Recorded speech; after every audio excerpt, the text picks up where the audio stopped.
Video शुरू करने के पहले एक क्विक रिमाइंडर, ये वीडियोस प्योरली एजुकेशनल पर्पसेस के लिए हैं। ये हमारे तरफ से किसी भी तरीके की रिकमेंडेशंस नहीं है, इसलिए हमेशा खुद की रिसर्च करें और वो चॉइस लें जो आपके लिए बेस्ट हो। हाय फ्रेंड्स, कैसे हैं आप सब। फ्रेंड्स, आज हम एक वैल्यू फंड का रिव्यू करने वाले हैं जो कि ऑफर्ड है Nippon India mutual fund house के द्वारा। इस फंड का नाम है निप्पॉन इंडिया वैल्यू फंड और ये लॉन्च हुआ था 8th of June 2005 को। इसका डायरेक्ट प्लान लॉन्च हुआ था 1st of January 2013 को। ध्रुमिल शाह और मीनाक्षी दवार इस फंड को ज्वाइंटली मैनेज करते हैं। ध्रुमिल शाह इस फंड को जनवरी 2023 से मैनेज कर रहे हैं और इनके पास टोटल 17 इयर्स से ज्यादा का एक्सपीरियंस है। वहीं मीनाक्षी दवार इस फंड को मैनेज कर रही हैं सिंस मई 2018 और इनके पास टोटल 14 इयर्स से भी ज्यादा का एक्सपीरियंस है। निप्पॉन इंडिया वैल्यू फंड बेंचमार्क्ड है निफ्टी 500 टोटल रिटर्न इंडेक्स के अगेंस्ट और इसके डायरेक्ट ऑप्शन का एक टोटल एक्सपेंस रेशियो है 1.17% पर एनम का।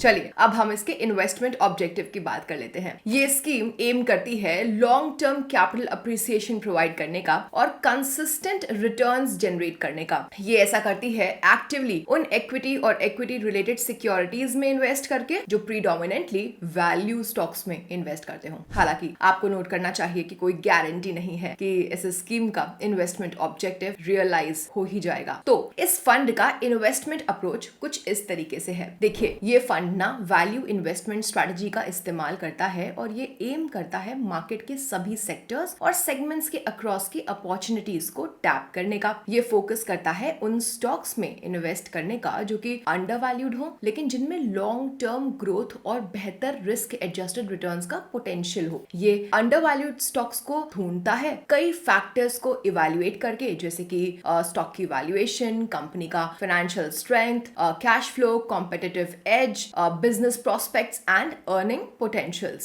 सिंपल टर्म्स में कहें तो ये बिल्कुल वैसा ही है जैसे बड़े से मार्केट लैंडस्केप के हिडन जेम्स को हंट करना। अब गोल ये है कि ऐसे जेम्स को लो प्राइस पर खरीदा जाए और उन्हें ओवर टाइम बढ़ते हुए देखा जाए। आइए अब बात करते हैं वैल्यू फंड के कैटेगरी मिक्स की। तो सेबी रेगुलेशंस के अकॉर्डिंग ना वैल्यू फंड को अपने नेट एसेट्स का एटलीस्ट 65% इक्विटी और इक्विटी रिलेटेड इंस्ट्रूमेंट्स में इन्वेस्ट करना ही होता है। एज ऑफ 31st October 2023 ये स्कीम 97.68% इक्विटीज में इन्वेस्ट करती है, जिसमें से 56% लार्ज कैप स्टॉक्स में, 23% टुवर्ड्स मिड कैप स्टॉक्स और 22% स्मॉल कैप स्टॉक्स की तरफ है। वहीं 2.32% कैश एंड कैश इक्विवेलेंट्स में है। ये स्कीम एक अच्छा खासा अमाउंट ऑफ इन्वेस्टमेंट इक्विटीज में मेंटेन करके चलती है और जो कैश होल्डिंग्स है ना वो over a period of time change होती रहती हैं। तो आइए देखते हैं कि फंड की कैश होल्डिंग ओवर टाइम कैसे चेंज हुई है। यहाँ हमारे पास निप्पॉन इंडिया वैल्यू फंड की कैश होल्डिंग 12 मंथ्स के पीरियड में यानी कि अक्टूबर 2022 से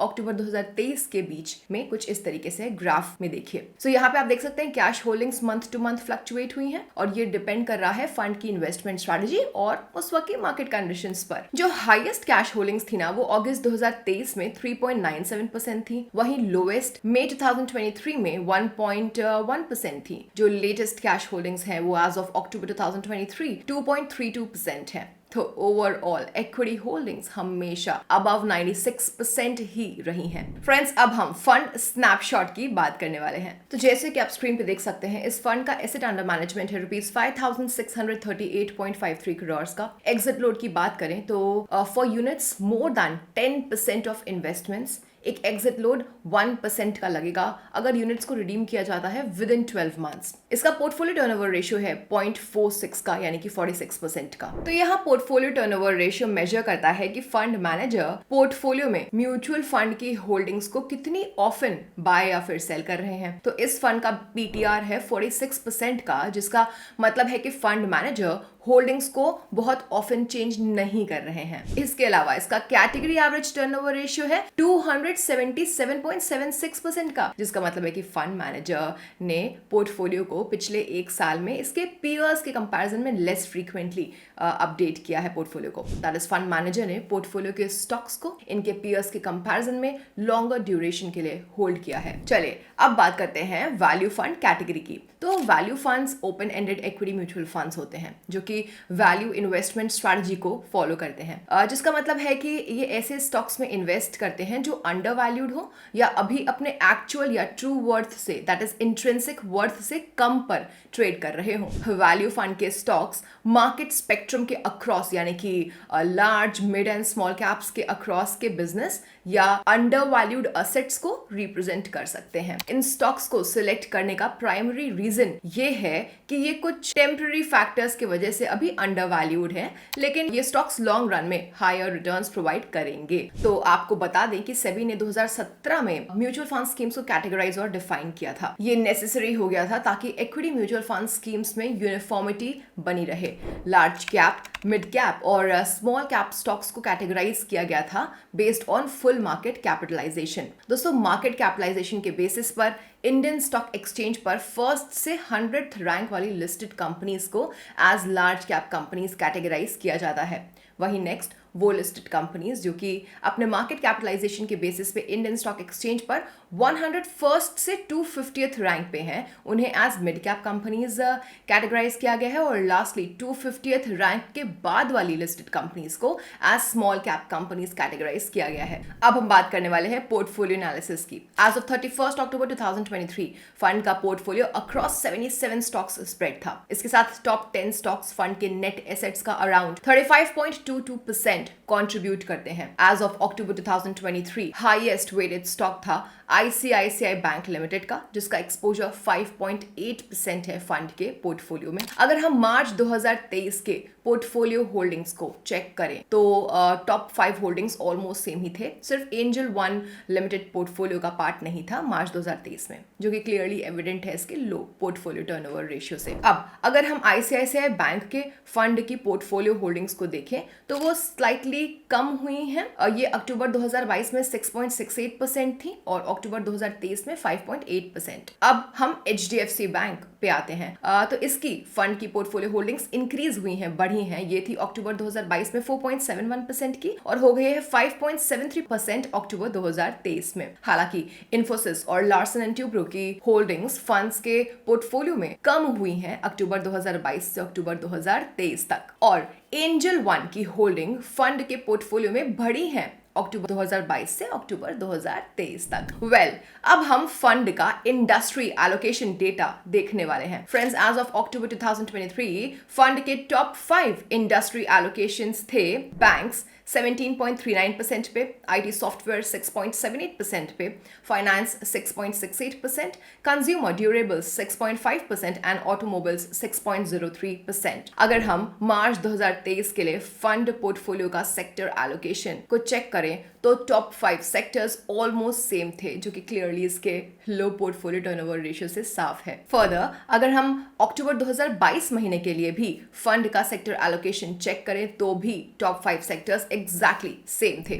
अब हम स्कीम रिस्कोमीटर की चर्चा करने वाले हैं। Friends, Nippon India value fund को वेरी हाई रिस्क इन्वेस्टमेंट के तौर पे कैटेगराइज किया गया है, क्योंकि ये स्टॉक्स पे फोकस करता है जो कि इनहेरेंटली वॉलेटाइल होते हैं, राइट। ध्यान रहे कि इनके रिटर्न्स गारंटीड नहीं हैं और फ्लक्चुएट हो सकते हैं। इक्विटी म्यूचुअल फंड्स में इन्वेस्ट करने के लिए यूजुअली एक लॉन्ग टर्म पर्सपेक्टिव रिक्वायर्ड होता है और ये शॉर्ट टर्म में हो रही मार्केट वोलेटिलिटी को कम करने में, मिटिगेट करने में आपकी हेल्प कर सकता है। हालांकि एक इन्वेस्टमेंट डिसीजन लेने से पहले आपको अपनी रिस्क कैपेसिटी और अपने इन्वेस्टमेंट ऑब्जेक्टिव को समझना बहुत इंपॉर्टेंट है।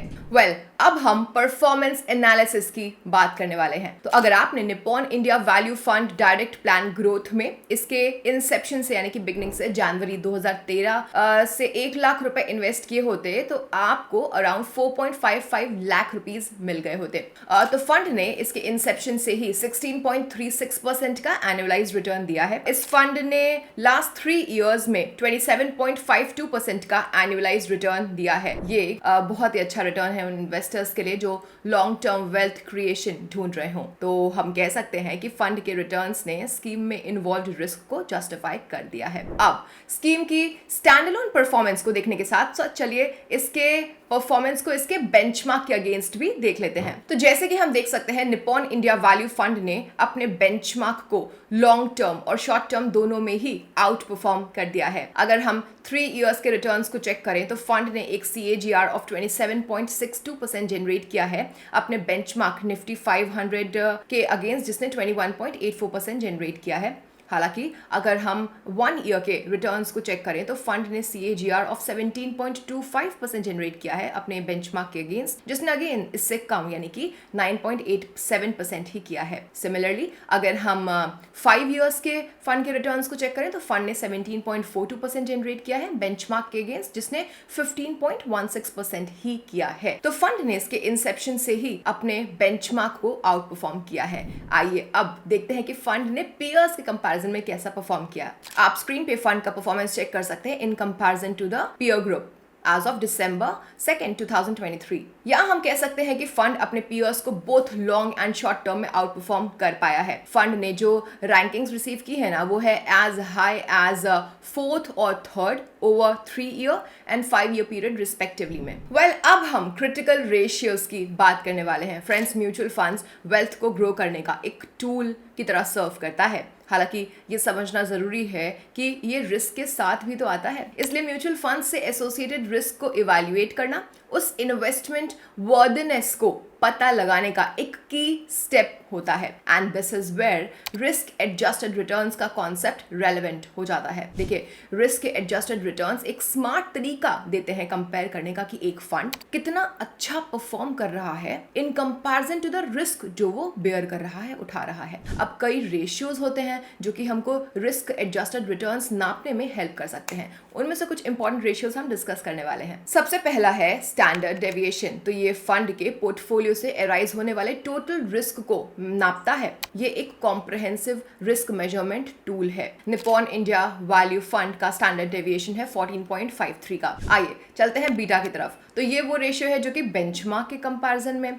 फंड के रिस्क को मेजर करता है। देखिए, 1 से कम बीटा वाले फंड को मार्केट से कम रिस्की माना जाता है। इसका यानी कि निप्पॉन इंडिया वैल्यू फंड का बीटा 0.98 है, जो बताता है कि ये मार्केट के कंपैरिजन में कम रिस्की है। तीसरा रेशियो है हमारा Sharpe ratio.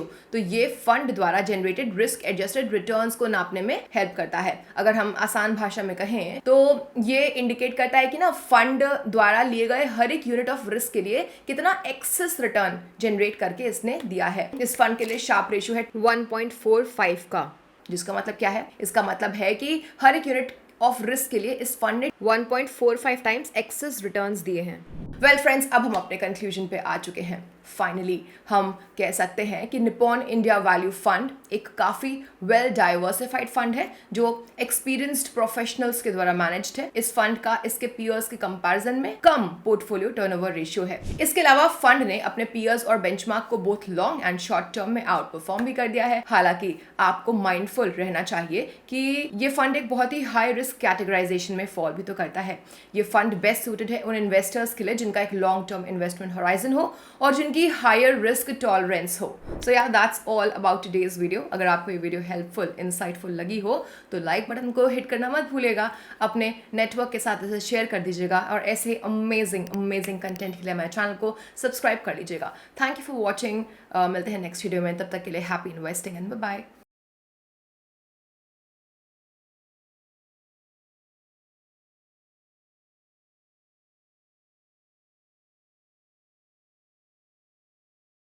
Mutual fund investment are subject to market risks. Read all the scheme-related documents carefully before investing. Mutual funds are not exchange traded product, and Next Billion Technology Private Limited facilitates investment in mutual fund through BSC Star platform. Dispute with respect to mutual fund through our platform would have access to Exchange Investor Redressal Forum or arbitration mechanism.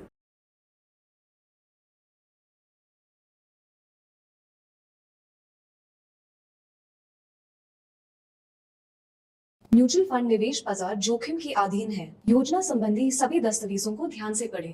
Mutual fund investments are subject to market risks. Read all scheme related documents carefully.